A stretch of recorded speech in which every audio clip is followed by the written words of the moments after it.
predictions. All right. And we're recording now. I was going to clap sync, but again, there is no camera. Yeah, there is no camera. So I would have known. Yeah. I would have saw it with the camera in my eyes. Dang. Every eye is a camera if you think about it. Yeah. You know what? That was a really good intro we did last time. We're just going to save that. What was the intro we did last time? I don't know. Play it now. Yeah.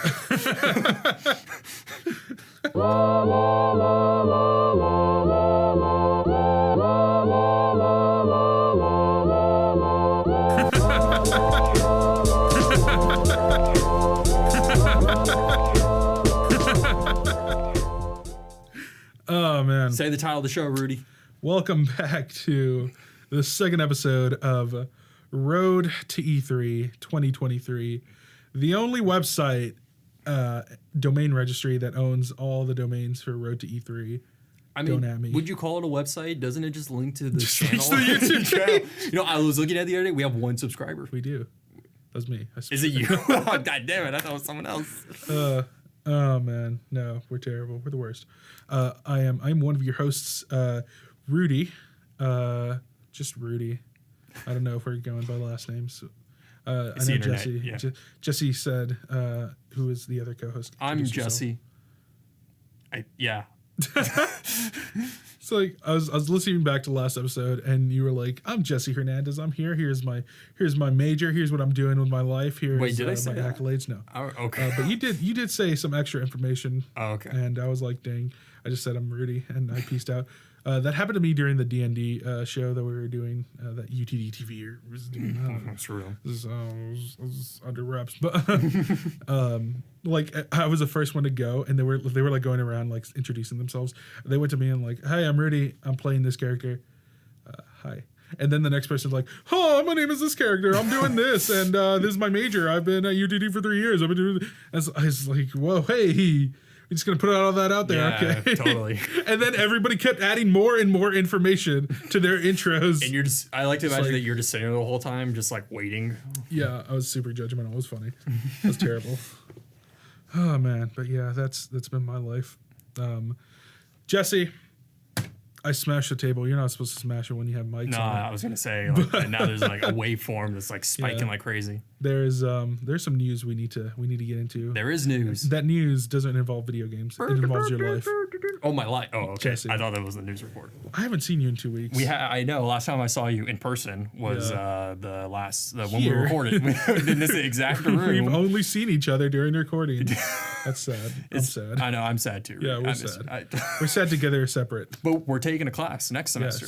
Yes, that is true. So we'll make up. We'll make up. And I make a terrible person to take a class with. Oh, because I pay attention to the class. It's fine. It's fine. Oh man. But yeah, I haven't seen you since 2 weeks. Yes, it has been 2 weeks. Been 2 weeks. You've finally seen what an episode of the show looks like. Yeah, I have a question about that episode. So in the video, like, why is it white text on a white background? I don't know. I was like, let's just make it white on gray on white. I wanted to make it two different colors for both of our waveforms. Okay. But James only sent me back one mix down that was together. Oh, okay. So I was like, oh, dang, I can't do separate colors. Okay. So well, I was like, oh, well. Well, I would just say that white on white text is a little hard to read. It's impossible to read on mobile. That's what I noticed. Well, there's always next time. There's always next time. Do you like our new profile picture? Yeah, what was that? Is that like I couldn't tell what that was? It's a picture of Peter Molyneux that I found online, and I just drew color. I drew like pigment over his face, and then put E3 on his face. I will just say I'm not saying get rid of it. All I'm saying is that you only get one chance to make a first impression. Yeah. And if someone's just scrolling through, typing in, I wonder what's going to happen to E3 2023. They would be like, hold up, that guy looks weird. Let me check on this video. Yeah. They have one subscriber. Like, whoa, hey, those waveforms. Whoa. I wish I could read the text. Dang. Oh, man. Stop using LG chocolate to watch YouTube videos. Only use LG chocolate. Only. Razor for life. Yeah. Straight edge. True straight edge. No, what were you saying to me before I interrupted you? I was on a horrible tangent. I don't remember. You said you haven't seen me in 2 weeks. No, yeah. What have you been doing with your life, with your wonderful skills at playing video games. Oh, all the hot games, just like Persona 5. Tapping all those dual shocks. Yeah. All of them. I just put them in a row and just go. It's like the video of the kid playing Dark Souls with bananas. You just like slapping bananas. It's me with dual shocks. But no, I've been playing Persona 5. Been getting back into that. It's it's my first Persona game. I really like that game. It's really cool. Story's kind of weird, but you know that's all right.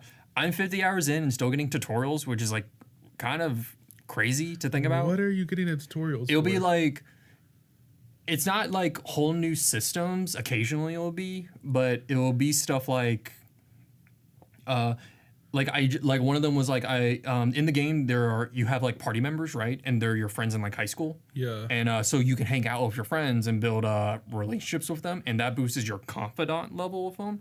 And the higher you get on your confidant level, the more skills you get. And I just locked one where like one of the characters, he's an artist, and he can draw these cards that give you like buffs or whatever. Yeah. And I got a whole tutorial about that. And it's like I'm still learning new stuff, like almost 50 hours into this game. Wait, so you're collecting children like Pokemon? No, but there is a Pokemon-like system because you can capture different personas. Oh, okay. So there is kind of like Pokemon to a certain extent, and you can fuse them together. It's really fucked up. Like you take these personas, like you can fuse two personas to get a new persona, and like they straight up just get their heads chopped off by a guillotine. And they just become a new thing. Together? Yeah. What? They get their heads chopped off together? No. Like it's two separate things. Yeah. And then something happens, like a big spell and a big motion graphic effect happens. Yeah, magic. Magic happens. And you get a new thing. But no, it's a really good game. It's a really good JRPG. I will say there are problems with the translation. What Persona is this? 5. Yeah, the latest one. Is 4 are they different? Is it Final Fantasy? Is it a different game every time? Yeah, it's a different. It's like different. If I wanted to play Persona 4 Golden on my Vita, would it be worth the time? I never played Persona 4, so I can't say. I've heard that Persona 4. Some people would say Persona 4 is a better version or a better Persona game than Persona 5. Really? I've actually thought about playing Persona 5 has made me consider buying a Vita TV. And playing Persona 4 off that. So you're not gonna keep the Vita market alive. Listen, man, the Vita TV is $60. You're right. The Vita is like. Are y'all still selling Vitas? No. We have a manual actually that instructs people how to like everything about the Vita. It has like information about it. Like it says like, what is the Vita? What accessories should you buy? It's literally like the idea is that like the Vita is a new product. And I don't know anything about it. The person wanting the interest in the Vita doesn't know anything about it. Why do you still have that manual? I don't know. We have one for the original Xbox too. I'm going to ask my boss if I can keep them. Please frame them and have them. I know. I want them really badly. Whenever you have your child, you'll be like, this is the Vita. Introduce them. Son, daughter.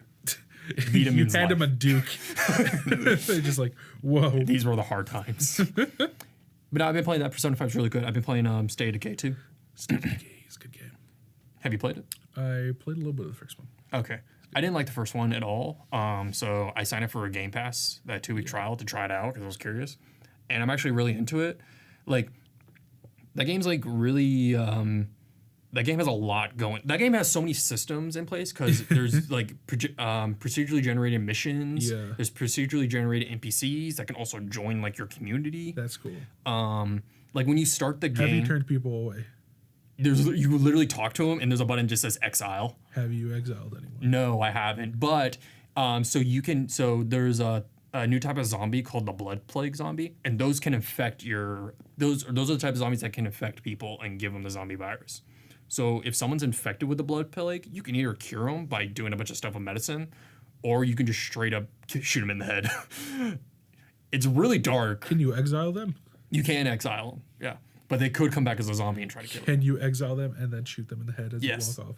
But they'll become hostile and try and fight. You could. I don't know if you could like empty their inventory and just give them no weapons and then exile them and then shoot them. That'd be really dark. That would be. But that'd be cool if the game did that. That'd be possible.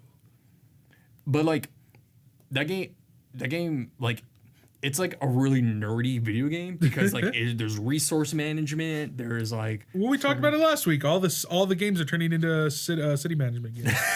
So State of Decay is just working its way there. It's working its way to the future. By State of Decay 3, it'll straight up be like SimCity. Or something. Pretty much. Yeah. Yeah, you play as a zombie. Yeah. You're managing the zombie population. Right. As the humans try to fight back. Yeah. It's a whole spin on the franchise. It's a role reversal. Exactly. It's like the DLC for Halo Wars 2, which is you play as the brutes. It's nice. It's a good game. Is that really a thing? Yes. Is it really? Yes. That's really cool. It is cool. It's like in Halo 2 when you play that first mission as the Arbiter, and you're like, Yeah. "What is happening?" And you're like, And then "Whoa!" you're like, this is terrible. Why am I doing this? And then people don't realize that it's like one of the greatest games ever. You really think Halo 2 is one of the greatest games ever? Halo 2 is amazing. What if I said that Halo 3 is a better game than Halo 2? I would believe you Okay. because the first Halo game I played was Halo 3. Oh, really? Okay. I might have played a little bit of a Halo earlier, but that was the first one I owned. Like played. Yeah. Yeah. I went back to Halo 2 and that was like impossible to, it was so difficult to play through. But yeah. Me and my friend, we tried to play Halo 2 on like Legendary, and that game is fucked on Legendary. Because like if you die, like you have to restart from the last checkpoint. Like it's not like if both players die. If one person dies, the whole thing resets. I have beat every Halo game except for Halo 2 on solo Legendary. Really? Yeah. Halo 2, I've tried several times. I've gotten like 3 levels into Halo 2, and I cannot beat that game on solo. It's Legendary. rough. It is terrible. It's rough. I think I beat... Me and my friend, we beat 1 on Legendary, and I want to say we beat 3 as well, and maybe Reach. Yeah. Reach is also another one that's like... Reach has like a lot of weird platforming stuff from what I remember. It does. Like there's like that one mission that like requires you to use the jetpack. Yeah, that was interesting. Dang, I want more Halo. Yeah, that's all I played. I was Halo Wars 2. Halo Wars 2, yeah. Halo Wars 2, and I played a questionable VR dating sim. What you should do now is insert a clip of you talking about it earlier. Of the lost recording, which we will now refer to it we'll as the solid 40 minutes. Never forget. Half of this stuff we have to cut out just because of legal reasons, university reasons. University. It's fine. That's fine. You won the case, right? That's how it works. You won. Yeah. Through the blood, sweat, and tears. Yeah, you're like Notch. You win all the legal cases. Yeah, exactly. Against you. Dang. Is that all you have? Is that all you've been playing? Yeah. So I beat Halo Wars 2. Great game. It has a lot of new units, which I really thought were cool. Which is lore wise is awesome because they throw it aside as like the AI from the first Halo Wars. She's like dead by this point because it's been over 7 years. So she's like, I gotta kill myself because I'm a good AI. Good AIs gotta kill themselves after 7 years. And she's like, hey, Captain, I took care of it for you. I'm gonna take care of it. I'm not gonna wake you up while I do this. And then she has like this whole pre-recorded message. And she's like, oh, by the way, while you were asleep, I've been doing all these modifications and stuff. And like all our stuff is awesome now. And so that's like one of the justifications they use for all the new items. But then they bring in like a mantis, like some of the Halo 4 stuff. Huh. And they introduce that through the new AI, Isabel. Like, so they go to the Ark where is like Halo 5 is based, or Halo 4 is based off of. The Ark? The Ark. That's where the one that makes all the Halo rings. Oh, that might be 4. That might be 4. Okay. Yeah, they find that place. No, wait, no, that's Requiem. It's 3, I think. Is it 3? 3 is Ark, yeah. But yeah, they find that place. They find like modern UNSC people, or like they're all dead, but like they find the AI. They find some ruins. So like that's a good justification in bringing in some of the new units from Halo Wars or from the Halo universe.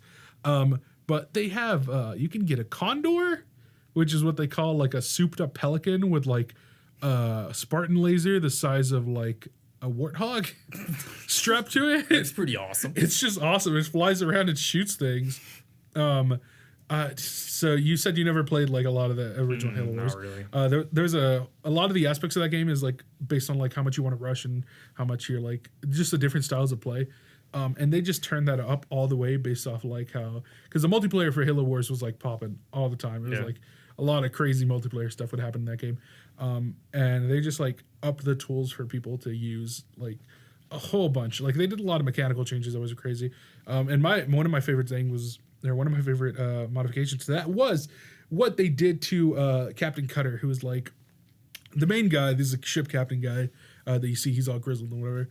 His whole thing was that he can get ODST units and just get a mark a place on the map and just be like, slam that A button, and you hear the guy in your ears go, new unit, and you just like spawn ODSTs anywhere, like within an instant. You would have 12 units that all shot like rocket launchers simultaneously. And you could just rush people like that, and it was super fun.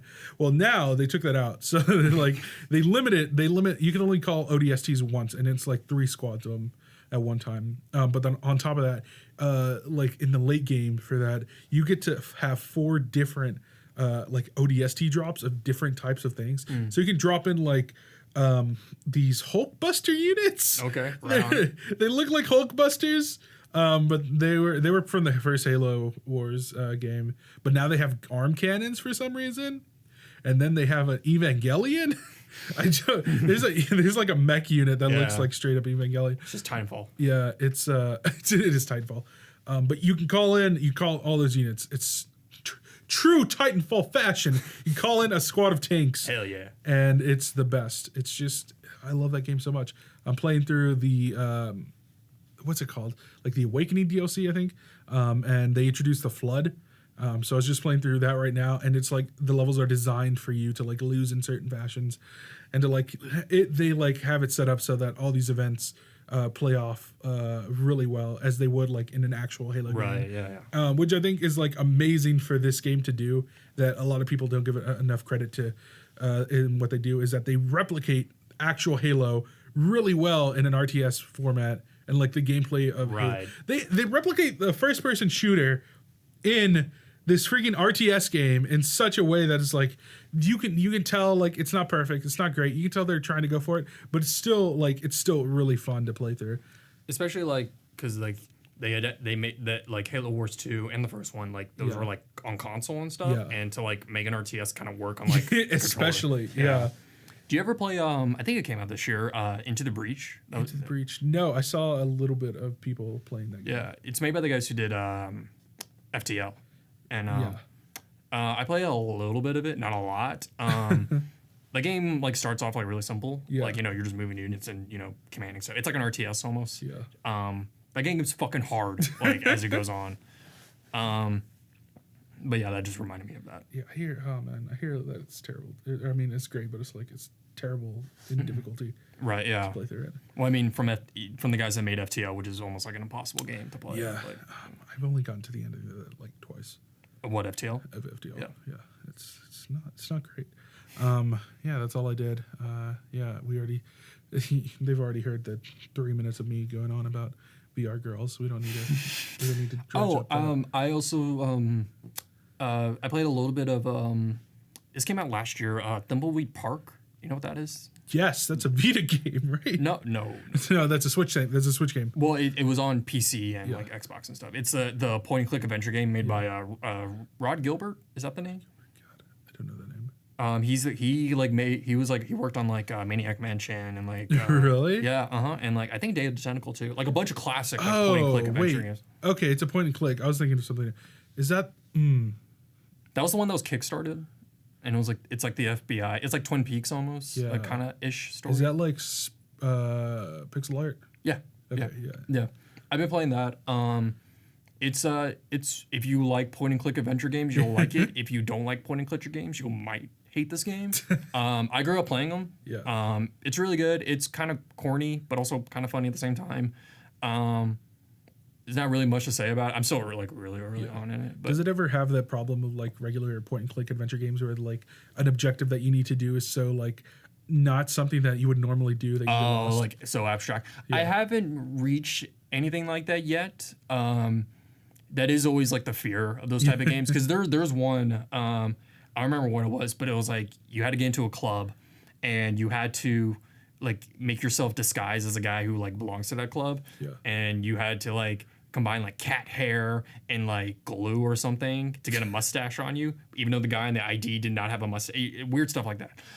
There's nothing like that. What I do think they do is smart is that they there's multiple characters you can play as, and you can switch between them on the fly. So if you're stuck, that really is Maniac Mansion. right? So if you're stuck on a puzzle with one, you can just switch over to another one. Okay. So it's kind of like, this one's I can't get past this. Let me do something else and then come back later. And it's really cool. It's cool. It's charming. Yeah. I'm just reveling in the thought of that game. What, Tumbleweed Park? Tumbleweed, yeah, I might want to play that. That reminds me a lot of that other like the Rapture or something. I don't know the exact name of it. It was like another sprite-based like narrative game or like pixel. It was like pixel art, and it was like point and click. I'm pretty sure. Okay. But it reminded me a lot of Tumbleweed Park. They came out around the same time too. Really? But yeah. I was thinking of that PlayStation game, Enter the Rapture. That's what I was thinking. Maybe no. Now there's a Steam game that I kept seeing on sale for like 60 cents. Oh, constantly. No, dang. That's all we got for this week. I mean, that's the end of the show. Next time when this comes out, actually, it's gonna be E3 time. That is. Are we doing live maybe. watching? Maybe. Maybe. Yeah. Maybe. Okay. We'll definitely watching it together. I don't know if we're streaming it together. I don't know if we're streaming it. Okay. Maybe. Okay, we'll see. But it's time. I don't have another theme song queued up, but cue it now. Can it just be Wu-Tang Clan's Ain't Nothing to Fuck With? It's Can we get the copyright? It's gonna be that Westworld cover of Cream. Okay. Did you hear that? No. It was really good. Was it really? It was crazy. Is it like operatic or whatever? It was because they were in like that samurai world. I never watched Westworld. Okay, so it was like a Japanese, like traditional Japanese music cover. Okay. With like traditional instruments of Cream. That's weird. It's so crazy, but it worked. That's cool. Yeah. And Did they have the verses in there? No, they were just like playing the music as this, like like an instrumental. Yeah. Oh, that's cool. I'm gonna look that up. It was a good beat. It was good. But yeah, we're here. It's time. Road to E3. Road to E3 2018 is about to finish. It's the last week of the road. Mm-hmm. But we're still 5 years away from 2023. Every time you say that, I go, fuck, it's 5 years. You've committed to 5 years. I'm going to be almost 30 when that comes out. Oh, no. Oh, man. We're going to be old and dead. I don't know if I'm going to be dead. You're just dead inside. Oh, okay. I thought I already was. We're getting there. Nah, but it's been 2 weeks since the last one. News has come out since the last one. Has any news come out that has adjusted any of your predictions? I know I predicted for Bethesda's conference that they would have Fallout 5 at their show and that it would break. The main part that the key part. And I know just yesterday. Yes. It was yesterday, right? Yeah. I think so. It was this week. It was this week. They announced Fallout 76. Yeah. Which is we don't know what exactly that game is. Yeah. From what rumors are saying, it's like a online multiplayer like survival game, I guess, like kind of like Rust. That's the one everyone's comparing it to. Which kind of makes sense, I guess. That'd be fun. I'd play it. You play it? We'd play it. We'd play. I'd make you play it. Would that affect my prediction? I don't know. I mean, if it succeeds, then maybe if it succeeds. Yeah. Because what's the actual plan for? Because they're going to Halo 5 or Halo. What am I talking about? Whoa. Okay. 2023 is crazy. What did they say the release dates were like? So they're doing Bethesda's cycle right now is the next Fallout game, and then it goes to one of their unannounced projects, like the unnamed projects. 2 unnamed projects they're going to. And then Elder Scrolls 6. Yeah, well, they said 5. Wait, is Skyrim 5? Skyrim's 5. Okay, they said that because people were saying after Fallout 4 came out, and people were like, "Oh, what's your next big game? Is there going to be Elder Scrolls 6?" Because they've been on a Fallout, Elder Scrolls, Fallout, cycle. but they made a comment basically saying that like, hey, don't expect the next Elder Scrolls like mainline game for a while. Yeah. So that makes sense that as far as like this is with Fallout 76 of this is a Bethesda Studios game, so this is their next big project. What I'm thinking is that if Skyrim is, or if the next Elder Scrolls is going to take so long to develop, are they going to put the next Fallout main number game beyond that? Oh, will they make Fallout 5 after 2020? Yeah, after 2023. I would hope this. I would hope that whatever their next mainline game is, whether it's Fallout, whether it's Elder Scrolls, that they find a way. Whatever they do, they find a way to shift their game structure and design.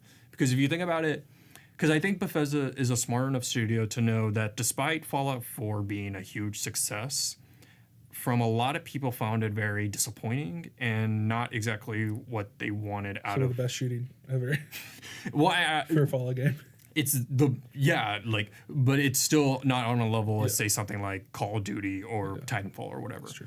But yes, it is the best shooting. But like I think the bigger problem with their games has been like they ever since like say like let's say Oblivion, right? Yeah. They have the same big structure of like this huge expansive open world with all these different NPCs that you can kill, that you can murder, that you get quests from, that you gain experience, that you level up certain aspects of your character. And it's been that way for a really long time and it's worked for them. But I feel like Fallout 4 was kind of a point where it's like it's kind of getting a bit stale. And we need something as innovative as the leveling system they introduced in Skyrim. Yes. Well, did Fallout 4, I don't remember, it's been a while since I played it, but did you level up as you did stuff? No. So Skyrim works in that you level up in the specific action that you're doing. Mm-hmm. So whatever action you're taking, you'll level up doing in that specific skill. Right. But Fallout was still that you could decide where your skills would go. Mm-hmm. The way they interacted would be different. Yeah, it was like perks and stuff. Yeah, you still have the perks, but the way the perks, like the way you'd buy perks and like what relied on what was different. Right, from okay. The last Fallout. Yeah. But like it's that their fundamental design has been like very similar and like it's the fact that their game's coming out now, or at least Fallout 4 at this time. Fallout 4 was their Bethesda like studio, that was their last big game. They still have the same problems as the other ones of like game crashing, NPCs not giving you the dialogue option to proceed. People falling through the floor, quest objectives not showing up. I know when I played Fallout 4, the game crashed on me like 15 times. Yeah. I had quests just straight up break, and I had to like reboot or load a previous save and stuff. And I think a lot, and again, that's my specific case, but also I think a lot of people were very upset that Fallout 4, like, it appealed to a much wider audience and stripped back a lot of those RPG elements that made their previous games, very popular to a lot of people. I feel like that game would be like, I know it's terrible to like beta a single player RPG, mm-hmm. but like there's got to be some way to like mass QA that game. Right. Cuz like I don't know, I feel like we have like a lot of early access games and a lot of like play early, and like there's really no benefit because you're essentially releasing a beta. Yeah. And it's not an actual like you're releasing a game that's completed, but it's like you're pretending it's a beta, or it's like super unfinished and you're never going to finish it. Mm-hmm. There's never like one that actually like, I mean, there are a few like early access games that are like utilizing the fact that they are early access and they're getting that feedback and that data from like having it out there. Mm-hmm. And I feel like Bethesda could actually do something like that for the next Fallout game, specifically Fallout, because like that's a most junky, a most janky series that's like been out there. And like the reason that they can't do all the bug fixes is because they're like, the reason they rely on modders so much to do all these mega patches is because they're people like they just don't have the QA capacity to run it in that game. Right. It's almost impossible to test when you actually release a game and have literally millions of people playing it at the same time. If they could do some program like that they like maybe even like on a smaller scale, like release 100,000 or so, to like QA it, at least to get it better than it's ever been before. Right. Like obviously it won't be, you won't find everything, but like to have it like in beta for a year, like even if it's the same campaigns, or even if it's the same mission, just to have like a group of like the modding community or whatever, like take a look at that and like QA it the whole time. Right. That would be such a better experience. Well, it makes you question that, like, if whatever their next big mainline game is, their big single player open world RPG game, let's say by 2023, if by that point, like, should they redesign their whole structure? Because I think like the type of games that they make are so big and so expansive that like they kind of can't fall I'm saying back. they should redesign their QA structure. Yeah. I don't think they can redesign really, because like it's one of the few bastions of like single player experiences on a wide like AAA scale, and to a way to like properly deal with that like open world, freaking whatever. I don't know what I'm saying anymore. But like it's like you can't go to the drawing board on everything. But I think QA is definitely something that they could like actually fix and actually make a difference. And I'm sure they do. Like, I'm sure they do, but their games have particularly been known for being very janky. Yeah. And don't get me, I like jank in my games. Like, I think Sleeping Dogs is a masterpiece because of that jank. But when it fundamentally breaks the experience and makes, you know, certain objectives in the game unobtainable, or having me to repeat certain time periods of progress that I've made, that's when it becomes kind of a problem. And I think Fallout 4 for me specifically, and I would say for a lot of people, because I think, you know, maybe it's because I go to school here and, you know, there are a lot of people that like the Fallout series. You know, Fallout 4 was not the game that they wanted, or it was a breaking point, I feel, as far as like that type of structure. And also a bunch of other open world games have come out. Like you look at Breath of the Wild, you look at stuff like Witcher, that have come out and have done the open world formula and done new stuff to it and exciting, and there isn't that level of jank. Like, what is the scale of like The Witcher compared to Fallout 4? I don't know. I like as far as like world size or like quest or whatever. I mean, probably like both. Like there would definitely need to be like a sit down like side by side, because I think you can make I think that Fallout probably has like more individual systems talking to each other than say something like Witcher. Not to say that Witcher doesn't, but when you think about a Fallout, an Elder Scrolls game, it's like you're this character and you're making choices of like who you want to work with, who you don't want to work with, whether you kill a character or whether you kill a certain NPC, whether you destroy certain quest lines, stuff like that, and all that stuff has to talk to each other. But I'm trying to think, does The Witcher have that sort of, because it has dialogue options, but it like what is the size of those options? I don't know if it's as expensive. I never played Witcher 3, so I can't really comment. I know that the game's very expansive as far as like the level of quests and stuff. As far as just sheer quantity. Yeah. And just because you have more quests in a game doesn't mean it's good. You know what I mean? But I think the fact that game came out and there were no problem, or I want to say no problems. It is a really smooth game. Exactly. Yeah. It kind of shows that like what Bethesda does is not that impressive. And again, I don't want to sit here and play backseat game designer. Yeah. Like that's the last thing I want to do. But you know, for what Fallout 76 is rumored to be, just a multiplayer game or whatever, multiplayer survival thing or whatever, I think that goes to show that they know that, you know, these games, like I think they're smart enough as a company to know that, hey, they need to change some stuff for the next big thing. So I would think by 2023 that we would, whatever the next mainline thing is, it's gonna be a big open world thing, but I think a lot of what makes those games what they are, it's gonna be a little bit different, or at least I would hope something would be different. It's something. Dang. We were. I was just thinking about Halo right now. It's the worst segue ever. So, was there any other like news? Any major As far as Halo, or just like or just altogether? releases, Release like new or, games? or leaks, Leaks. your E3 leaks. Well, actually, right before I came in to record this, Yeah. the next Assassin's Creed game got officially announced. oh, the keychain. Yeah. Yes. But the Ubisoft put a trailer on their Twitter. Oh, they did. Yeah, it's called Odyssey, and it's in Greece. Oh, it's a whole new Assassin's Whole Creed. new Assassin's, yeah, Brand new. Yeah, yeah. Wow. Literally as I was walking down here, Wow. like I saw it on my feed. I just thought it was like a DLC for freaking No. for Origins. No. Well, a bunch of DLC has come out for Origins, but no, this is a whole new Assassin's Creed game. Let me look at the thing it showed. But yeah, there earlier this week there was like a keychain that like someone took a picture of a thing, and then I don't know if it was Reddit, but That is wild. yeah, they just straight up say, "Hey, yo, it's." Did we predict an Assassin's Creed game? I don't think so. we did. I know I predicted Mario and Rabbids plus Far or Mario plus Far Cry. Yeah, Mario Far Cry. It's Far Cry but with Mario. But yeah, it's going to be set in Greece. I can't find the thing. Dang, so they're sticking to those yearly releases. Well, they took a year off, and I thought they were going to do another one.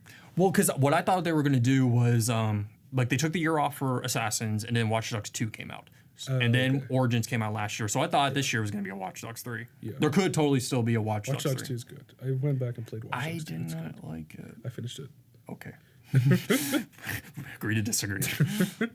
But yeah, I'm curious if how like if it's going to be the similar thing to Origins, like if it's going to be like a similar combat system and all that, or if it's going to be another reinvention of the thing. If they're back on this yearly Well, cycle. I mean, Origins was a reinvention. Well, I'm saying like if it will be another like if they'll do it again. Yeah. Like Mechanically, Origins was super. I never played it. I've been meaning to. From what I saw, I was like kind of interested. It's just like the whole loot system and everything are a lot. I mean, they're not super different, but it is like, it's more like visually it's different. I don't know. Sure. Yeah, dang. Okay. So they're doing Greece by 2023. Theoretically, what culture would they get to that they haven't already? I would hope something like Asian or something. Do you think Japanese, like Japan? But do you think they wouldn't get there in 5 years? Do you think like that would happen sooner? Well, okay. If I would hope that would be, I think that would be sooner. Like a 2020. Do you think they would find? Do you think they would do a modern day? I would hope they do future, honestly, like sci-fi. Really? Yeah. A sci-fi Assassin's? Yeah, I think that'd be cool. Actually cool. What if they do like a late 20th century Assassin's Creed, like an Assassin's Creed in the 80s? Yeah, that'd be really cool. Like you have to assassinate like some dude and you implant the HIV virus. Assassin's Creed Vice City. Oh, that'd be awesome. I'd be totally down for that. Wow. You have a white hood. Dang, you freaking a white hoodie. Pablo Escobar is White hat. an assassin. Oh no, my that'd be God. cool. Like not modern day, but like 60s or something. Yeah. I mean, at that point, you're making GTA. Yeah. Like, I mean, kind of. Except you just use hidden blades. Yeah, it's your only no guns. It's the ultimate parkour. If you get found by the cops, it's just over. Yeah, you're just in Miami. You play as Scarface, and he's an assassin. And you just scavenge. He's like climbing up those walls. Do you think Assassin's Creed has the same reverence as it did when it was, say, around like the Brotherhood Assassin's Creed 2 era?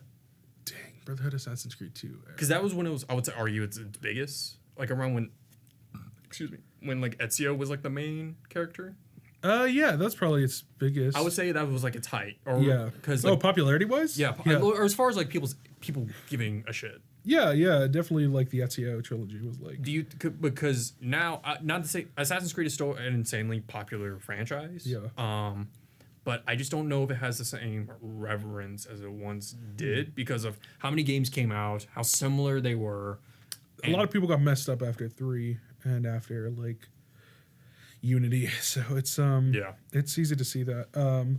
Yeah, I feel like this is like a resurgence for them, like with Origins. And I'm just surprised they're making another one so soon. Yeah, that's really crazy. Yeah, a year to or maybe it's probably the same engine and everything. I feel like it can't not be. Well, the video I saw on Ubisoft's Twitter, it was it just said Assassin's Creed Odyssey, and then it showed a dude kicking another dude off a cliff.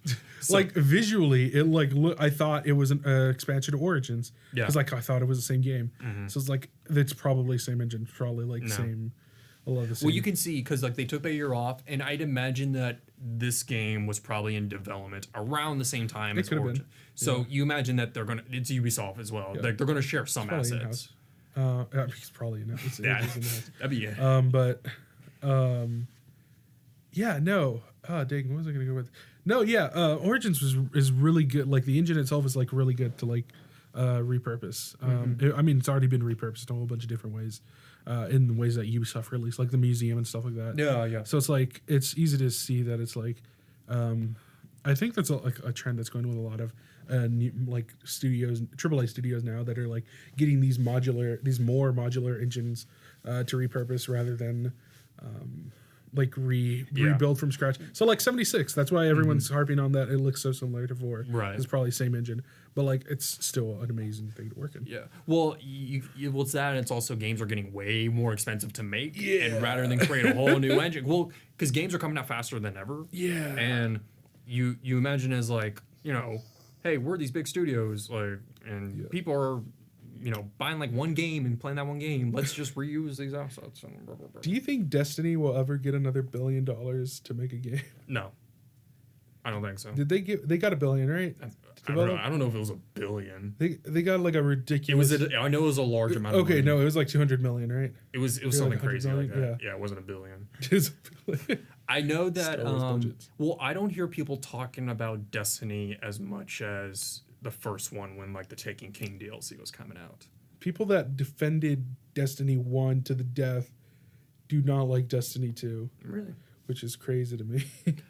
This is like by 2023. Will Destiny be around? But well, I was thinking the whole pseudo like online only MMO style game, like stuff like The Division, stuff like For Honor, stuff like Destiny. Do you think that style of game will even be around? Because those games are really expensive to make. Yeah, and they bank on having a large community of people constantly playing over and over again. But the problem is that so many studios are making those types of games. And you have to constantly make content for people to come back to, which is like something like when I played through the Division again, maybe like a month ago, or like a few weeks ago, and like it was still packed, and like seeing what they had to do global events like every month or so. Yeah. They were doing like major huge events, and then they were like constantly releasing deals. That the Division came out 2 years ago?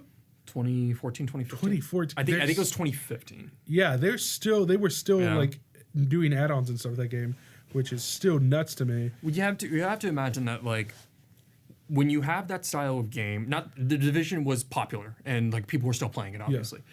You have to imagine that like for that system to work of you constantly updating stuff, that game would have to keep having a player base that's coming back and actually playing it and spending money on the microtransactions or whatever. They don't. Like the only way the only ones who like can really get away with that is GTA, because like that's what they like. Their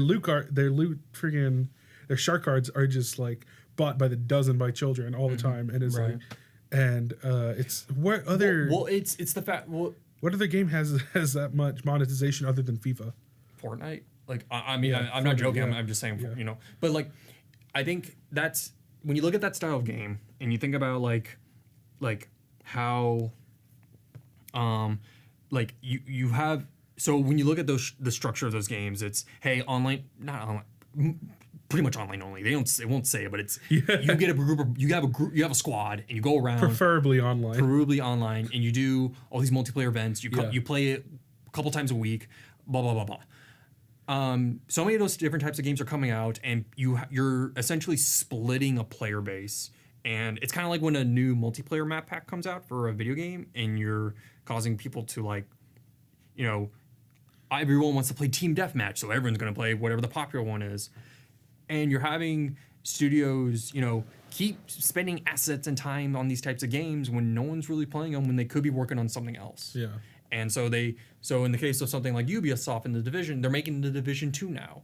So it makes you wonder, that game will obviously get a big push and stuff when it launches, but will it maintain the player base to make that let's say 5-year long thing, because you look at the story, because you look at GTA 5, that game came out in 2013, and people are still playing the hell out of that game, and like that's a very rare case. And granted, Rockstar is a company that they spend a lot of time making their games, so when you get a finished product when it's out, but I feel like that style of game is not going to sustain in the way the if industry it's a new wants IP, to. you can't get away with a new IP doing that because like GTA is like a staple in gaming. It's just a brand.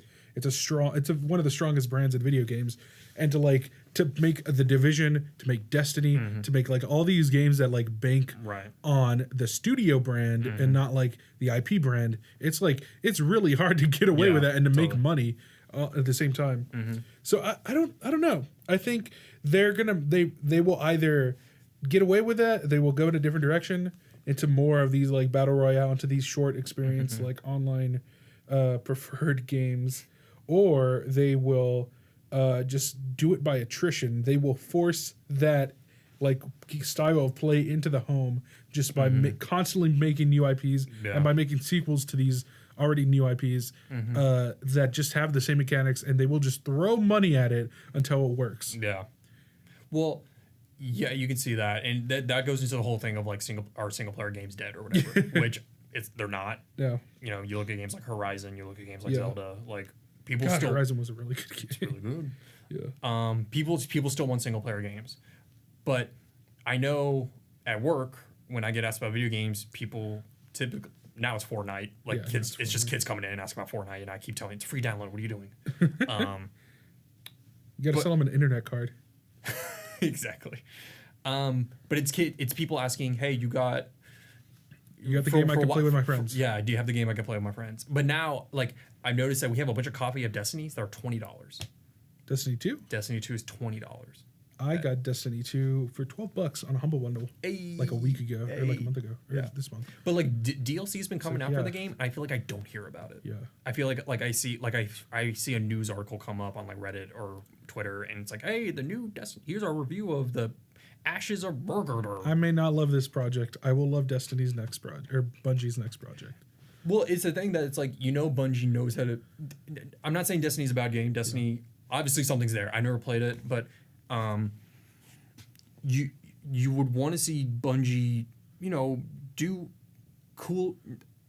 You want to see Bungie do something new. Like if they just announced Destiny 3, it'd probably be successful. It'd make a bunch of money. But they've done Halo games for so long. They've done 2 Destiny games that, for me personally, have not grabbed my attention. It'd be cool to see them do something else now.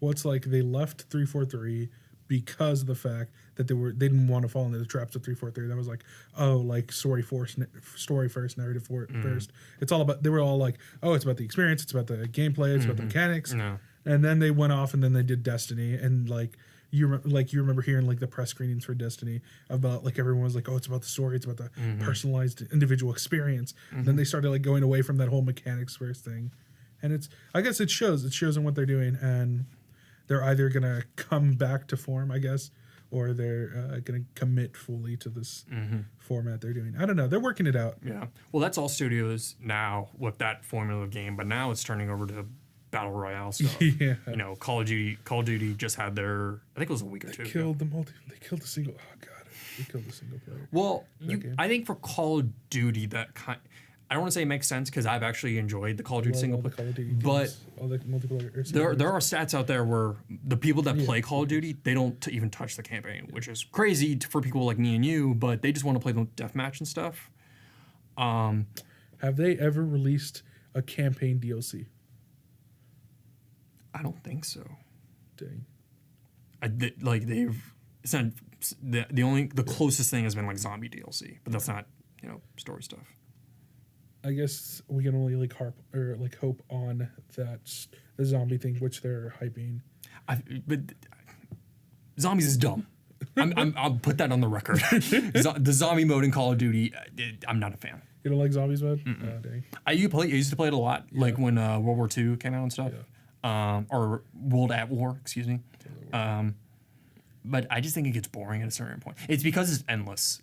I like having a goal, like. Because like the thing that always made Horde mode in like Gears of War cool was there was an end. it's 50 waves. Is it really? Yeah.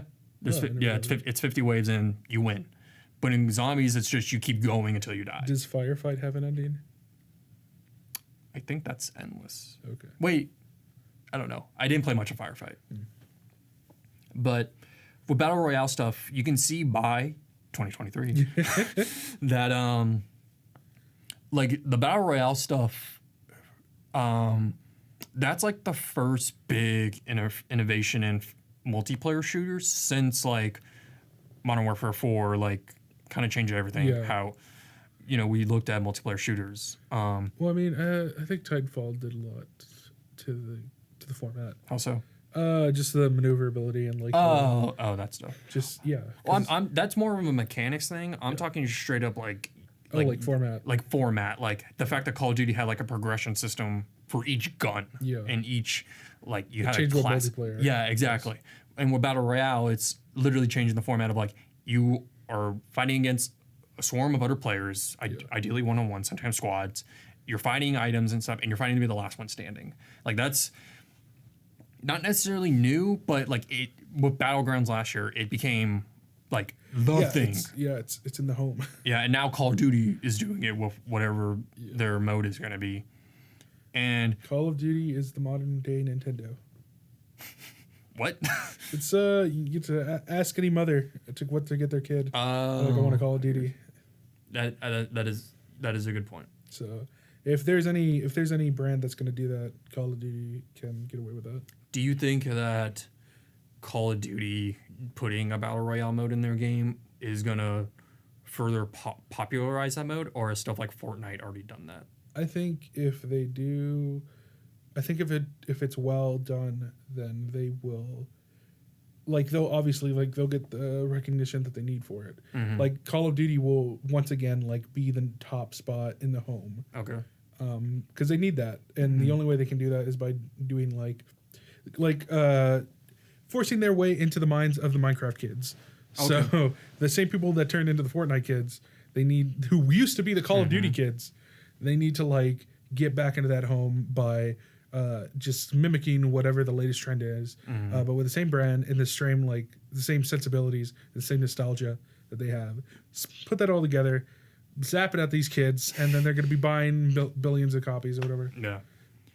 Well, it's crazy.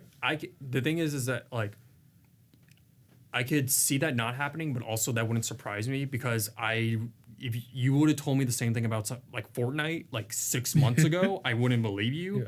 But now Fortnite has reached a level of popularity that Minecraft got, but that it took Minecraft like 5 years to get there, and Fortnite did that in the span of like 6 months or something.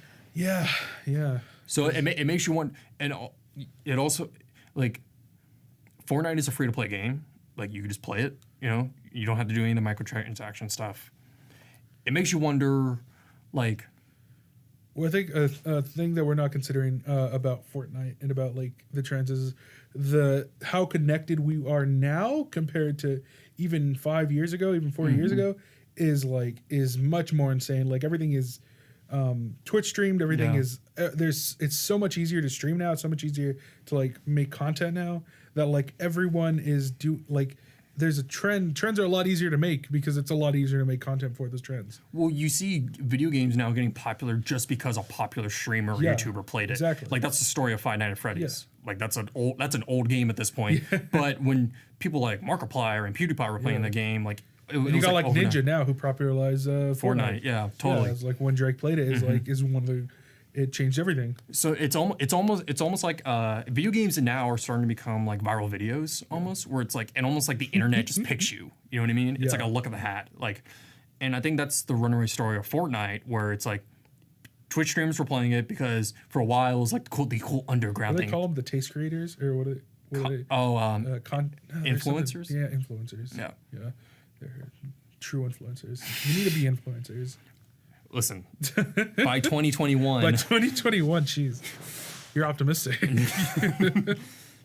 But, yeah, video games are in a weird spot right now. Yeah. You have any more predictions? Any more changes? I'm trying to think what else news-wise happened this week. Nintendo announced those two new Pokemon games. Let's Go Pikachu and Let's Go Eevee, I think they're called. So I would think by 2023 we'll have because those aren't the first like core RPG Pokemon titles on Switch. They said those are coming out, I think, next year actually. Yes. So I think by 2023 we'll see another. It'll definitely be a new Switch Pokemon game. Well, either a Switch Pokemon game or whatever Nintendo's next console is, it will launch. It will launch with a Pokemon game. The successor. Oh dang! The Switch. The Switch. The Switch has to have a Pokemon game on it. Mm-hmm. I don't even remember how I described the Switch. I don't think you described the actual console. You just said it had 12 E's in its name. Dang. Yeah, I imagine like the Switch will be okay. Yeah, now that I think about it, it's back in my head now. The Switch was a lot like the Switch itself, although it was like a more involved experience because everything is VR and HoloLens and AR in the future. Okay. So this is essentially an AR headset, but also a gaming console. So you just have the wrists. And you have like essentially a band between them, like some sort of super metallic band that just is like also very transparent. Sort of transparent. It's like dark tint. But you can essentially use these two like pretty large controllers. This is the first iteration of its console. So it goes up to like halfway up your wrist or like halfway up your forearm. And like you just put these on like big old mitts and you turn on the device and it just projects the game in front of you. And it's just... You play the console like that, and it like stiffens, and you can just like play it like a Switch. But you can also like if you want to play a augmented reality game, you just press a button, and it actually like shows you an augmented reality through the game screen, and you just point it and like that, and you just I'm pretending like I'm picking up a Switch and pointing it at people. I want to remind you that 2023 is 5 years away, not 50 years away. HoloLens is around the corner. The future is now. Let me ask you this, Rudy. Do you think that the popularity of the Nintendo Switch puts Nintendo in a place where their next console has to be a home console handheld hybrid thing? You think it has to be? I think it needs to be. I think so too. I think because Nintendo does whatever Japan wants. And the entire state. Yeah. the president of Japan tells you have to do this. Do they still have... Oh, man. Because I think so. Because I think if they came out and they say... How is the popularity of the Switch compared to the 3DS in Japan? I think it's more. I don't know about more, but I know that it's kind of like the same. It was the same situation here in America when it first came out. You couldn't find one for a while. I think now it's pretty... I think the moment it overtakes the 3DS in Japan is like the moment they could be like, oh, so we can sell like a more powerful, like larger console that's still like portable. Because they want that portability because that's all, like Japan's obsessed with like portability. Totally. And if they can do that with a more powerful device is like what we all wanted. That's what the Vita was supposed to be. And I mean, it was at the time and what the PSP was. But like... If the Nintendo could do that, if they could bring the Nintendo properties on like that level and like have those experiences, they already are. Mm-hmm. If they could do that even better, then of course they're gonna like. It's gonna be like, it's gonna do a lot of finagling, like market wise, and like talking to investors and like trying to negotiate with investors to be like, hey, we're cutting an entire product line because we're trying to invest that into. Yeah. We're trying to consolidate product lines, and that's gonna be a crazy thing to convince investors to do and a crazy thing to convince like the actual company of Nintendo to like convince themselves to do. Mm-hmm. But if they do, like we're going to get a much better product. Mm-hmm. And I think, I don't know. I wish they would do it. I don't know if they will. Well, if you mentioned the Vita, and the Vita is such an interesting thing where like the Vita at this time, the Vita is not dead, but the story of the Vita is like, oh, it's dead, but not official. It's dying or whatever. Yeah. But if you look at the Vita itself, that's a really good piece of hardware. It really is. And there were good games on the Vita. It's just Sony just never really committed to it. And that could be because not a lot of people bought a Vita or whatever. They were just so happy with their PS4 sales early on. They were like, we're in first place? Yeah. We're winning? They forgot, we have another console we have to worry about.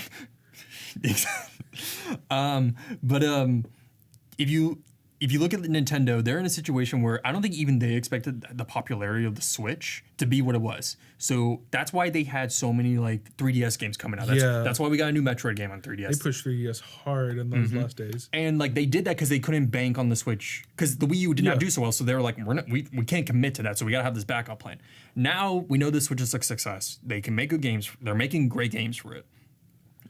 So imagine the situation where they didn't have a dedicated team working on just 3DS stuff, and they had their entire staff working on one thing. You know what it is? It's going to be the different models that they're doing with the different models of console. It's going to be like you're going to have the X, you're going to have like the Switch X, you're going to have the Switch, and then you're going to have like the Switch, whatever the middle was. What is the middle Xbox? The S. The S, yeah. So I get what you're saying. You're gonna have the super portable, which is essentially original. Like it's just the screen. Like just the screen. It's like it's the closest to a 3DS you'll have, but it still plays all the Switch games. Yeah. Then you're gonna have like the mid tier, which is like this is like the pro or like the regular version, and like this is a standardized. And then you'll have like a Switch XL or something. Yeah. Well, that would make sense because you get what Nintendo did with both the DS and 3DS, where you had like a bunch of different iterations. So you can have like a Pokemon one. DSi still blows my mind. that was a thing. Dude, that stylus. It's like a pen. It connects to the internet. That's why I have the eye. But it's more of the fact that you have all Nintendo's studios and all their people putting their energy and time into one thing.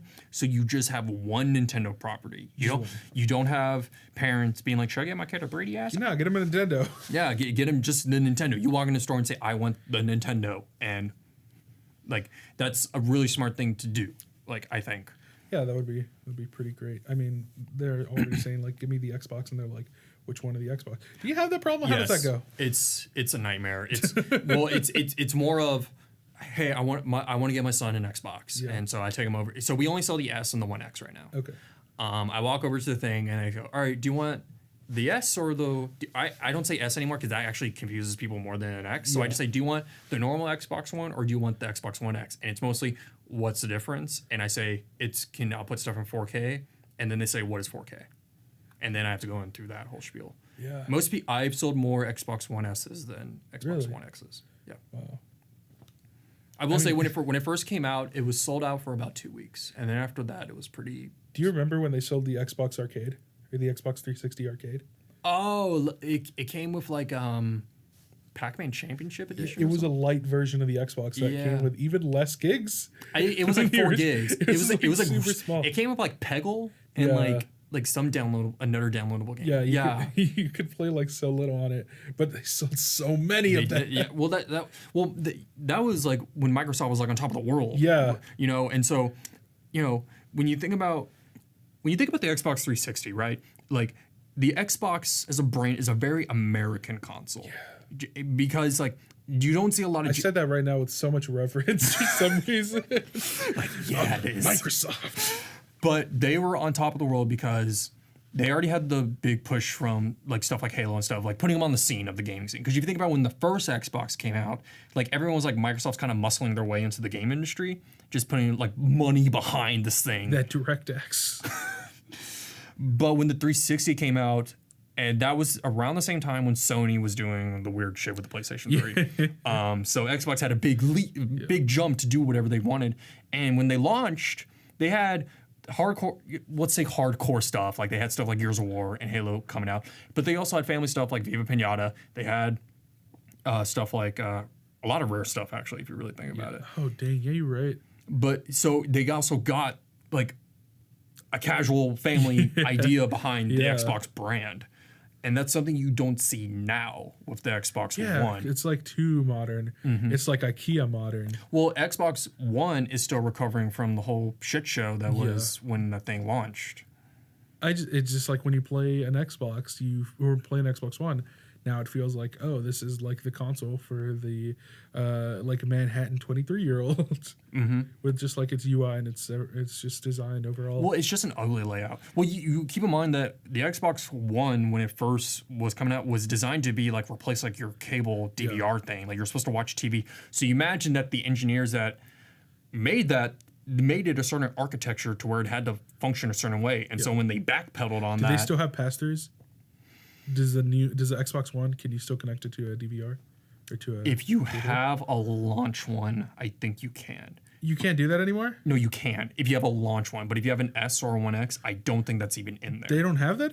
I'm not 100%. Okay. Because I think you need to actually connect it to something. Like you have to physically connect your Xbox. No, I'm saying, do they have like the HDMI out that the Xbox has, or HDMI in that the Xbox has, the original Xbox One? Yeah.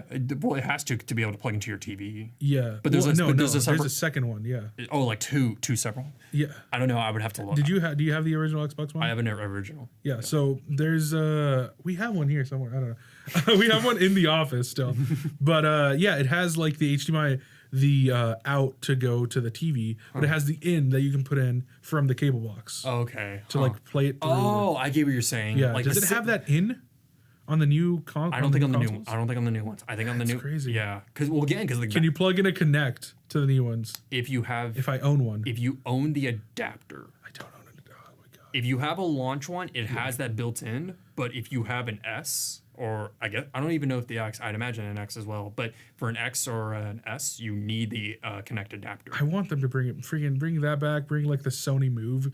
Bring back like cameras. Well, let me. Just for nostalgic purposes, I just want it from me. Just make it, but not support any properties. Do you think that with the Switch's popularity, you'll see Microsoft and Sony try and go for a portable console hybrid thing like they did with the Wiimote and stuff? I don't think so. No, because they would want to stay as far away from that as they can. Yeah. Because they know it's like an unstoppable market. That's why they didn't try in the 3DS era. Yeah. Like, well, you can make the argument that Sony did with the Vita. Well, I guess Sony did. They had like, the yeah. Well, I think it could be a thing where like they learned their lesson. Yeah. You know?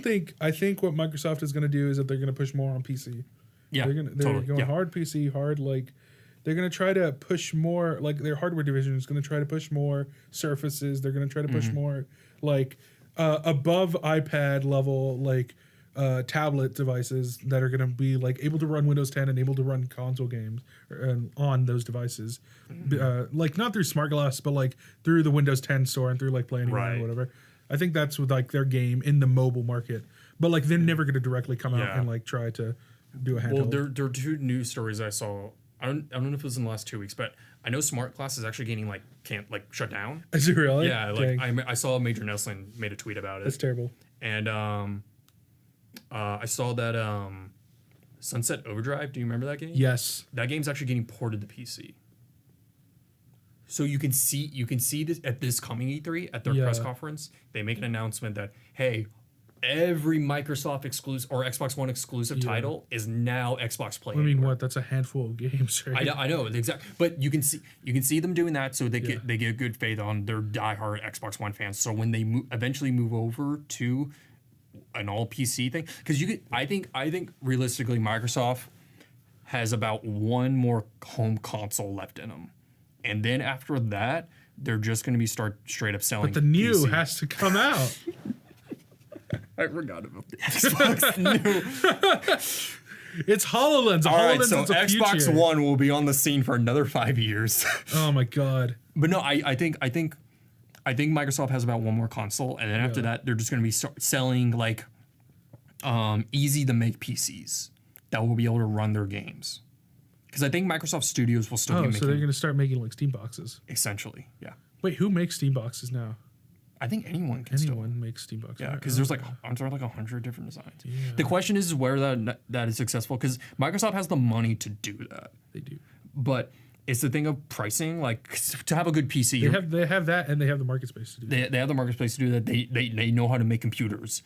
It's just when you think about if they were going full on PC, and if they do make like easy setup PCs or pre-made built PCs or whatever, it just has the Xbox name on it. You can see it saying like Xbox PC or something. Yeah. Is it like how much is that? You know, is it like, because for a good PC you're going to be spending at least $1,000. You know, is it that much? Like what are the corners they have to cut for something like that? Because I don't.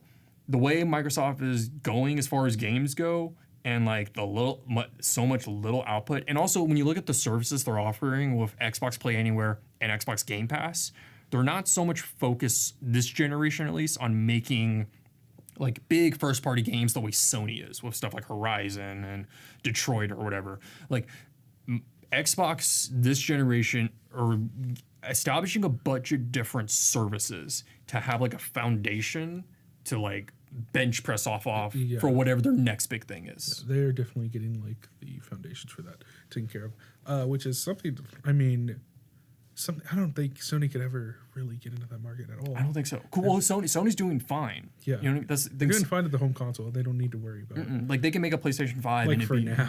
For now. Let's see what happens then. Well, that's something to think about. Dang. Since we're already on Microsoft, all my updates were on Microsoft, or my new ideas or whatever.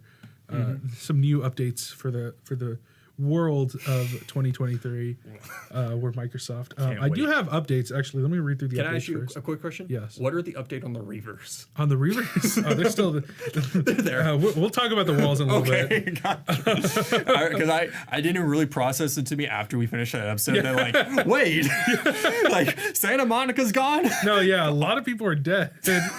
I think we said Gabe Newell died to the Reavers. I believe a lot of people die. Oh, my first thing on here is Steve Ballmer is still a zombie. Yeah, he's still brought back. Is he DLC for State of Decay 3? No, he's the host now. He's like the Phil Spencer. Yeah. He just comes out like. Argh. Yeah. Well, I mean, he stole the quarter soul of Peter Molyneux. Oh, that's right. So that's what's powering him, and that's what powers every new console. The Xbox New. Yeah. Some would say. Yeah. So the Xbox New will release in 2020, alongside the HoloLens 1.1. So you think HoloLens is going to be a product that comes out? Yes, I think it's going to be a commercial product that comes out. Yeah. Specifically with the console, and it will come out at peak drone domination. So everyone will be obsessing over drone technology even further, and augmented reality technology. So when the HoloLens shoots out like a little drone and it pilots over to your face and it projects everything, it's going to be the peak moment for that. Okay. It obviously won't be HoloLens 1.0 because it's just not capable of doing that at the time. Totally. It's in beta. It's the motor stuff that's taking it long. But yeah, it'll be there. I was wrong about the Jack Reacher game. Officially. Yeah. What made you say you were wrong about the Jack Reacher game? I just had to take a moment to like think about like what the future was. I had to like predict it better, more clear. I was foggy at the time. Yeah, totally. I can now confirm that the Jack Reacher game is actually an exclusive Bob's Burgers episode developed by Ubisoft Paris in the Tom Clancy's Wilderlands engine. So Wilderlands is a sequel to the popular Wildlands. It's a sequel to Wildlands 2. Is White Hat in both Wildlands 2 and Wilderlands? So Wilderlands actually it does a lot for the film the 3D filmmaking community, in both the sexual ways and the non-sexual ways. All right. But like just it's so much. It's the new Source filmmaker. Let's just leave it at that. Okay, gotcha. Ubisoft just stumbles upon like one of the greatest engines ever imaginable when it comes to like creating creating like machinima and like animation in a video game in a 3D space. So you know what? They release it. Of course, you got to license it if you want to develop on it. Yeah. It's expensive, but it's not super expensive. So they bring some of the audience from the Source filmmaker community, but it's not too much. And they just happen to make Wildlands and Wilderlands. Is it like a Pokemon situation where you Wilderlands takes place in Washington, the state, and Wildlands 2 takes place in South Mexico, in Cancun, actually. Wait, so like, is it like a Pokemon situation where both games come out at the same time and you get to choose which one you get? No. Oh, I was really hoping it'd be like you can get this drug lord in this one or this drug lord in this one. That's a nice addition. I'll need to predict some more DLC for that game. You know, E3's next week. We'll find out. We'd find out based on they're going to announce Wildlands 2 next week. I know it. You're calling it. I'm calling it now.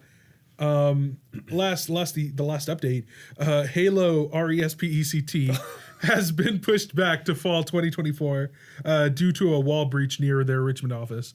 So unfortunately, we lost a few art techs in their wall breach. But luckily, Microsoft actually has some of the best private security forces in 2024, and they actually call their forces ODSTs. And they just they guard the walls, and they're really good about maintaining that because all those Sony scum live outside, and that's so this is an announcement they make on the stage? Well, I mean, they have a moment of silence for like every E3 since like 2021 has had a large moment of silence for like all the developers lost thanks to the Reavers and the infected. I'd just like to say I was staring at a trash can really hard, staring into the nothiness. You gave your own moment of silence. Yeah, I was staring into the future and how devastating it was, and I was very sad. I do have a few new predictions. Okay, I'm in. Some real quick ones. Firstly, these are all Microsoft predictions since I couldn't get to anything else. This week is Microsoft themed, I guess. So Martin O'Donnell, as you may know, is the greatest composer of all time. Totally. The ODST soundtrack is one of the best soundtracks of all time. Partners with 343 and Konami to feature to release a new game titled Dance Dance Revolution ODST bass drop. Okay.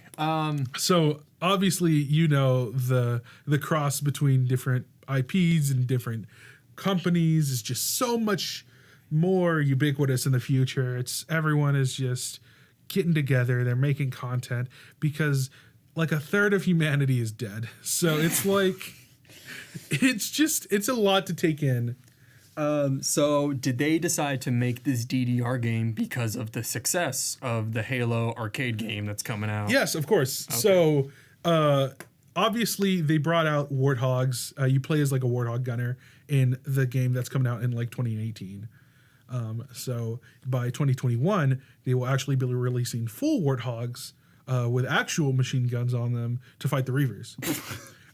So it's actually really like... I keep forgetting about these fucking Reavers. So whenever you bring them up, it's like, right. Like, yeah. A lot of the stuff is like very nostalgic in the way that a lot of like content and a lot of like foods and whatever were like catered to servicemen coming home from the war. Right. So during like World War II and like the Vietnam War. Well, now they're doing that, but with the Reaver attacks.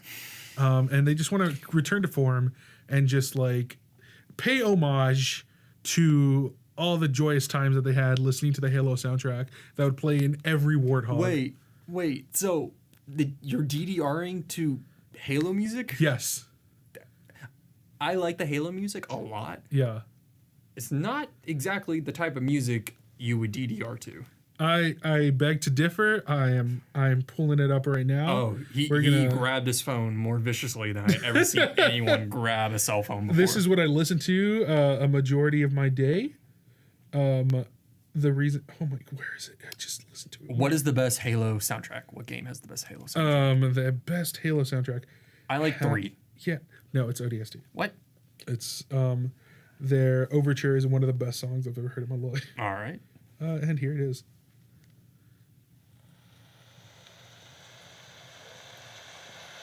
It's just rain. That's all you hear in the future, because there's nothing but rain.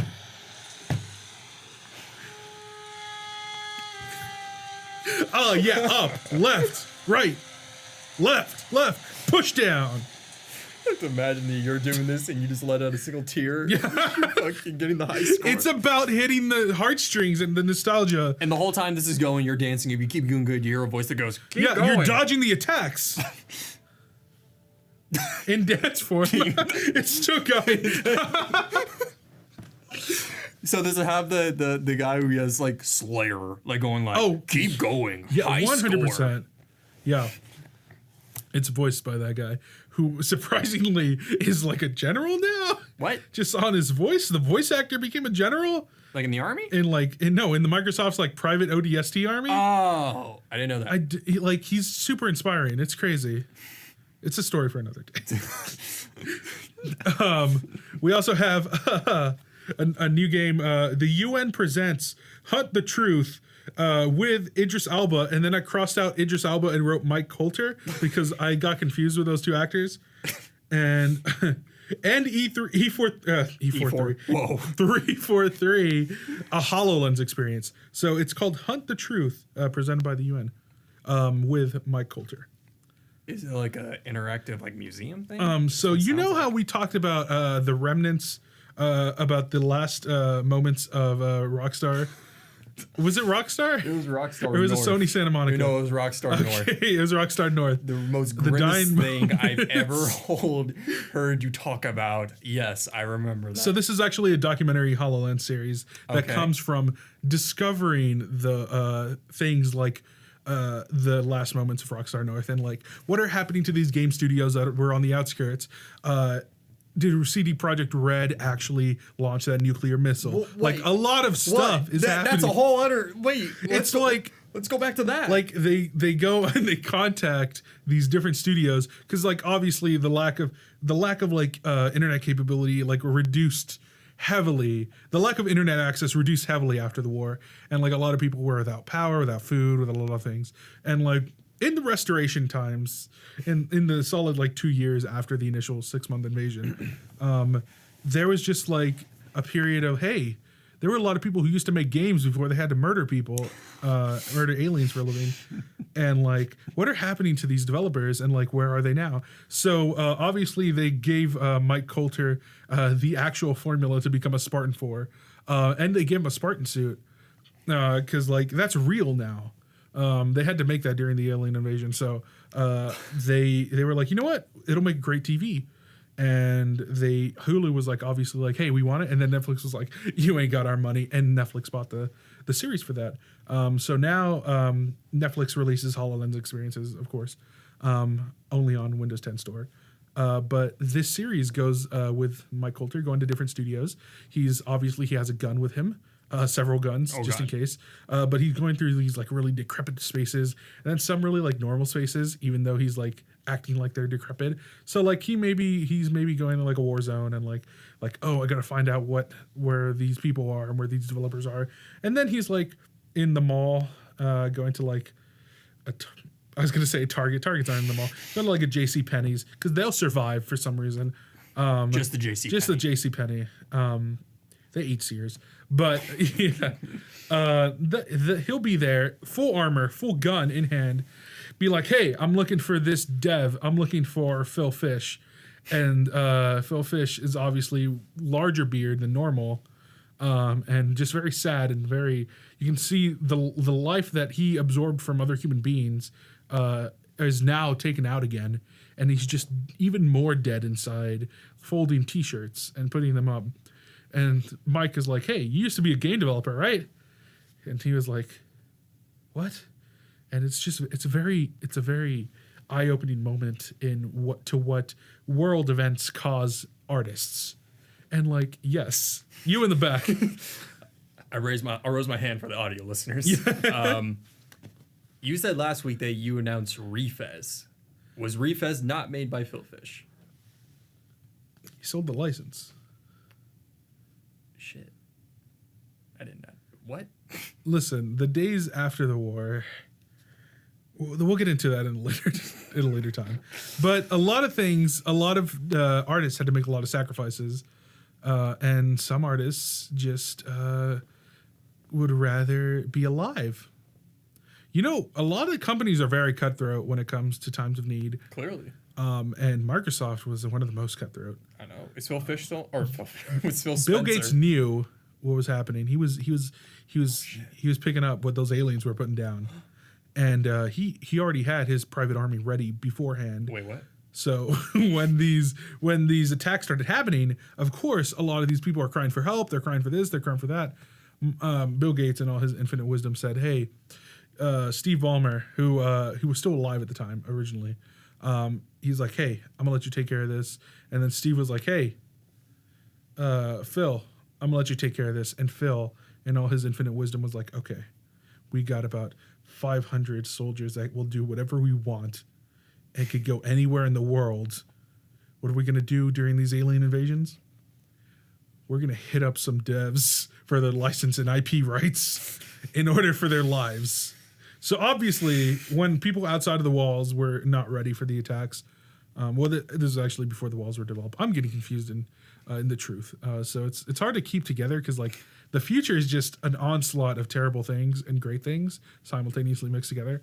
But yeah, that's how Microsoft essentially got so many IP rights, and they got in good with so many companies because they were the only ones there when nobody else was, except for the Reavers. And you think this is all going to happen in the span of 5 years? Yeah. Okay. I think it's going to start happening in 2021. We have another game. Oh, okay. I forgot. This is the last one. I forgot we were talking about video games. The University of Southern California. Is that USC? University of Southern California? That sounds right. Yeah, that's the art school, right? The games school. They got a game design Full Sail department, right? Full Sail. They developed a game titled Logs of the Phoenix, which is actually a Telltale property. It's a Telltale game. So you actually play as Gears of War cosplayers who are also former students of USC. Okay. And how they turned their cosplaying into survival when the aliens attacked. And like how they became a band of mercenaries just based on their costumes and based on their experience of Gears of War and like why they enjoyed the game and how they actually made their gaming experience a reality. And you just play through their story. How many episodes is it? Right now, I think this is the first one that they're releasing. Oh, okay. So I like how I pick up the notepad to prove it to you. It's obviously I wrote this. I mean, I wasn't sure if it was out of the reviews. But a straight fact, yeah. I'm gonna say I'm not the biggest fan of Telltale games, and I don't know if this one will convince me. You might be surprised. Really? It's definitely the Gears of War engine in a Telltale. Wait, they're making this game in Unreal? Yeah. Okay. Have you ever scripted in Unreal? It's unforgiving. C++ is unforgiving. I can't say I have. So it's gonna be an experience. Are there multiple endings like traditional? Yeah. Telltale? Yeah. So although this is based on a real story, obviously all the students are dead. So oh my god, just like seeing like who survives and like seeing what would happen if a certain person survived and like what would be their outcomes is the different alternate endings. And like being USC students, they obviously sold over their rights for their personal lives as well as like their development IP rights to USC, and USC was strong-armed by Microsoft. So that's crazy. Yeah. I'm gonna go on a limb and say that still does not convince me to buy an Xbox New. There's so many good exclusives. It's all about the experience. It's all about sharing an experience. I will say they are offering experiences that I have never heard of before. That is true. They are unique experiences. But it's still not convincing. I still don't know the price of the Xbox New. Did I not say? You did not say. I asked you because you said that the PS Vita was cheaper than Microsoft's. Yeah. And then I asked, well, what's Microsoft's? And you said cheaper than Sony's. Yeah, it's the same price as the Vive Ultra Pro. What is the Vive Ultra Pro? It's something that it came out in the late 20s. It didn't do well, obviously, because the HoloLens. Then why are they iterating on it? No, I'm saying it's the same price. Oh, it's the same price. How much is that? Yeah, I don't know the credits conversion, so it's kind of hard. Credit. Listen, there's an economic challenge, and then there was the attack. The timeline is very dark for now. Hopefully, E3 might change that. I like that you're putting all your eggs into E3, that this is going to be the turning point. Yeah, it's going to save the world. E3 will save the world. Video games will bring us together. Yeah. Got to play more dating sims. Is that all you got? That's all I got. Well, I don't have any predictions, but my friend posted his wish list for the new Smash Brothers. Let's get it. So I'm saying that these are my predictions all right. for the E3 2023 version of Smash Brothers, which I believe I did predict. Oh yeah, you're right. I think I said Milo I wanted in there. Yeah, you did say that. Milo was going to be in the new Smash Brothers. See, obviously, these Microsoft connections. You know what? And these are all Microsoft properties. So this is my friends list, but I'm claiming it as my own for now. So I'm sorry, Cameron. So here are the list for the Super Smash Bros. Characters that are in the Super Smash Bros. Game that are coming out in E3 2020. Snake's Revenge Snake. The best kind. Number 1, Wonder Red. I think that's from Wonderful 101. Okay. I never played it. Nobody played that game. No one did. The one Wii U owner, Shigeru Miyamoto, did. Wait, Wonderful. Wait, no, that's the that was the Mega Man. That's solo, Mighty Number right? 9. Oh, that's Mighty Number 9. What is Wonderful 101? That's the Platinum game where you play as superheroes. My face right now. I don't know how to Yeah, express. you don't know anything. You don't know what I'm talking about. Yeah. Number 2, Simon Belmont. Of course. They have to get the rights from Konami. Yeah. No, that's but just Konami's facts. back. According to you, Konami's back. Of course, yeah. They're back in the industry. He's just a pachinko ball, just floating around. He plays the machine. Oh shit, that's his Final Smash. He plays the Castlevania machine. It's like in I think it's Mortal Kombat versus DC, where not Kano, the dude who turns into a dragon. Oh God, I don't know. His basically one of the characters' fatalities was just an arcade cabinet just falling on your opponent. Number 3. It just says Ridley was small in Metroid 1.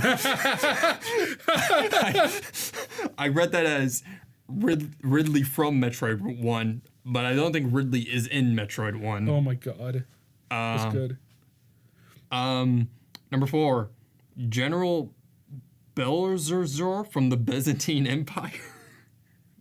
What? I should mention Cameron's a history buff. Okay. So this is a historical figure. Okay. I played Civ. I think I know. Yeah. Number 5, Optimus Prime, but he transforms into a GameCube. Oh God, that's a really good one. It's good. I don't know what this one is. It just says at 10487074997, comma 2048 hyphen Drake McWarfer. Wait, is he trying to say Mason? Who's Mason? The numbers. Black Ops 5. Yeah. They got to bring that back. That was so good. Yeah, absolutely. Number 7, King K. Rool. I think that's a character from Paper Mario. Yeah, that sounds like a Paper Mario title. Yeah. Game. Number 8, Word. Chrono from Chrono Trigger. Of course. That makes sense. Yeah. Number 9, an adult that plugs in the Super Nintendo because you're not allowed to do it yourself. It'd be better if it was like a mother that buys a Super Nintendo at the store with an employee. Yeah. Or it's the mother and the employee, and the mother just keeps asking questions about the Super Nintendo to the employee. Her final smash is the employee opening the cabinet. And then a bunch of Super Nintendos come out. Yeah, they just all fly out.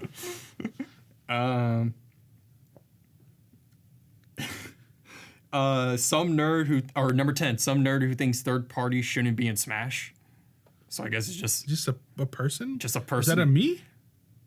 Oh, it is. It probably is a me. Shigeru Miyamoto himself. Shigeru Miyamoto. Who's like, no, third party. Snake was a mistake. Oh my God, Shigeru Miyamoto becomes an ultra nationalist. Oh, No third parties. No one. Just Nintendo. This is for us. He speaks like an American. Yeah. Like he gets rid of He his drops accent. the accent. He speaks only in English, and everyone's like looking at each other like, what is he saying? Oh God. He gets a stronger, like, deep Brooklyn accent. Brooklyn. Oh man, I was gonna say. That'd be really good. Yeah. Say Bronx. Number 11. It says Larry Layton and a body pillow of a white woman.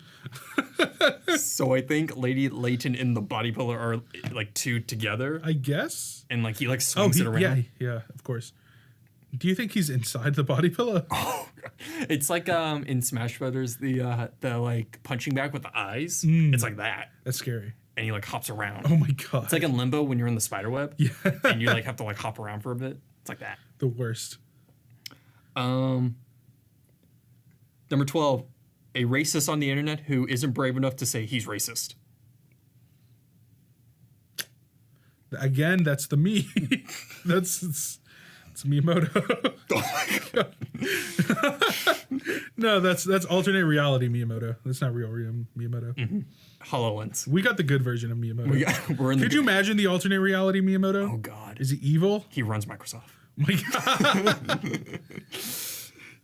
god. 13. Sakura, his stand-in is a ghost of Iwata. So I think he means the ghost of Iwata. No. You think Iwata's ghost is like, it's like when a Pikmin dies in Pikmin, it's like that kind of style, and he just kind of floats around and goes, ooh. Oh my god. You think Luigi can suck him up in a vacuum? Yeah, I was just thinking the same thing. It's like, that's probably like Luigi's Final Smash, right? Oh. That Iwata comes out of the vacuum. Yeah, he tries to come out and Iwata like punches some people, and then Luigi brings him back in. Number 14. I've said a lot of messed up things. That's the first time I felt bad about something. That's the first time? Yeah. That's what did it? Rockstar North's still dead. Oh, God. 14. Fuck it. Put Goku in. I've been marathoning Dragon Ball Super for the first time. Yeah. Because I've never seen Dragon Ball, like any Dragon Ball properties. I've been thinking about getting It's a good Kai. show. I've been thinking about picking up Kai, because that's the one where they cut out like a lot of the filler episodes. Oh, do they? Yeah, so that's... Is that of Z? Yeah, Z. Oh. What's the difference? What's Super? Is Super is like the sequel. It's like, continuing. Okay, so after Dragon Ball Z. So Dragon Ball Kai is Dragon Ball Z, but they cut out a lot of the filler episodes. Oh, okay. But I like the filler episodes. I can miss those. I want to watch Goku get a driver's license. That's part of the lost episodes. That's why Boruto is so good. It's like majority filler. Like good filler. Every time you mention Boruto, I like. It's still my favorite anime. I get happy on the inside. Number 15, Paper Mario. Paper Mario. That's a good. It cuts people. Oh my god. Paper cuts. Do you think it's an alternate skin, or is it like actual? Is it the same moves as Mario but paper? I would hope they'd be different. Oh, it's like Dr. Mario. I would hope they'd be different because like Paper Mario can do different stuff than Mario. That's true. Like he has a hammer. Yeah. He can like turn sideways. Can we get Mario Raving Rabbids Mario? Like Rabid Mario? He has a gun. Yeah, exactly. He has a shotgun. He just rolls up, cocks the gun. He's like, he's ready to go. His final smash is the other rabbits roll up and they do a drive-by. It's fucking so street. Freaking Rabbid Peach is just taking selfies and she's shooting. Oh, that'd be so good. That would be great. Oh, dang. I mean, Nintendo technically owns that license. Yeah, they do. So it's possible. Yeah. Or they just give Mario a Glock. A Glock? Like they did in Mario Far Cry. It's the great, yeah, Mario Far Cry. With more Mario. And guns. Yeah. It's like Mario with Far Cry. That's we're onto something here. Yep. Got a few more adjectives. We'll get there. It's kind of gunny. It's kind of, oh wow. It's like Mario, but gunny. Yeah. You ever play that game Skyrim? Yeah. It's like that, but with Mario and guns. Yeah. What is Mario's preferred gun? Glock. I don't know. Whatever you had in Mario and Rabbids, right? It's like a bullet bill with like a bullet that shoots a beam of energy. Yeah. I don't trust Mario anymore. You think that hurts whenever he shoots it? Like it takes a little bit out of him? Like it hurts him? Yeah, like it's maybe. Like, it's like ah. He just holds it in. Some like magic nonsense going on. Like hurt. Oh man, that's terrifying. I mean, he does it for the princess. Yeah. He does it for the people. For the people. The toads. Do you think Mario likes Peach? I think he's so invested now that he's like, I think Peach keeps. Obviously, he loves her, but does he like her? What's the difference? Like, you'll do anything for Peach. He loves Peach. Right. But like, can he be around Peach for like long periods of time? Oh, I get, so is it like, I'm going to save you. Like I'm going to, because I care about you and your existence. But I can't be more than like 5 minutes in the room with you. But like a lot of the things you say, I don't really like that I found out after the fact. So, but I'm invested. It's like he goes to Peach and he's like, so Peach, are you fucking Luigi? Oh no! And Peach is like, yes. And he gives dabs to Luigi. Oh my god! It's like, and then out of like he's like, hey Luigi, let's go for a drive. We haven't hung out in a while. And he's like, yeah, let's go, brother. So they go out and they stop by and they look at the sunset and it's like, oh look, it's just so beautiful. And then as Luigi's looking out in the sunset, Mario's like, just keep looking at the sunset, Luigi. Yeah. And he pulls the clock. Luigi says, Luigi's like, what is that? What's that, Mario? And Mario's just like, it's a me. And just shoots him. He says it in French. Yeah, in French. Yeah, because obviously this is a David Cage game. So that's why that would happen. You have to hold in X to raise the gun. Yeah. And as you're holding it in, you press R2. And you have to sing along to the microphone as like the dot comes across. You got to say the words correctly. Have they made a Mario singing game? No. They should. He's in Just Dance, isn't he? Mario? No, wait, no, he's not. Never mind. I know they made a DDR Mario game. Yeah, that was a good game. That's what ODST is based off of. The inspiration. Yeah, the inspiration. Can you play as Mario in it? In that one, no. No. Like I said, ultra nationalist. Yeah, the rights. So. Even Microsoft couldn't strong arm Japan.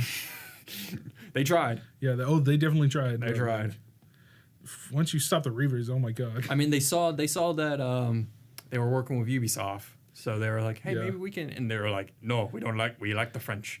I don't know why the Japanese are talking like that. Oh my god. That's a strong list. I think Boruto needs to be added to it, along with all his ninja friends and his ninja parents. You think Naruto should be added? Yeah, his ninja parent. Boruto's dad. I've never seen an episode of Naruto. Or Boruto. Just watch Boruto. That's all I need to know. I don't need to watch the other one.